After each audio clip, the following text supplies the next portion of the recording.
lakini kwa neno lako nitashusha nyavu, lakini kwa neno lako nitashinda, lakini kwa neno lako nitainuka, lakini kwa neno lako nitalima vitalimika, lakini kwa neno lako nitafanya biashara zitafanyika, lakini kwa neno lako sitapata hasara, nitapata faida, lakini kwa neno lako ninapona, lakini kwa neno lako nakuwa mshindi, lakini kwa neno lako sitakwama tena hapa, lakini kwa neno lako nainuka kihuduma, lakini kwa neno lako nainuka kiroho, lakini kwa neno lako ni sura yule.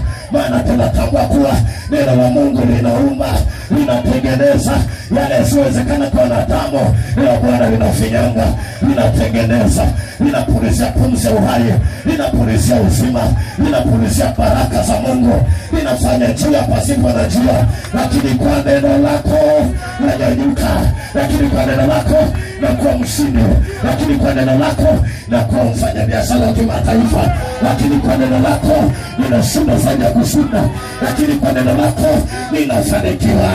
Haya, sema amen kama juu yako. Lakini kwa neno lako kesi imeshaisha, lakini kwa neno lako magonjwa yameisha, lakini kwa neno lako mimi sitakuwa nilivyo, lakini kwa neno lako maana naninua kutoka chini, ananipandisha kunipeleka juu, lakini kwa neno lako, lakini kwa neno lako, lakini kwa neno lako usibabaishwe na watu. Kwa neno la Bwana tunashinda, kwa neno la Bwana tunainuka, kwa neno la Bwana tunastawi, kwa neno la Bwana tunashinda zaidi ya kushinda.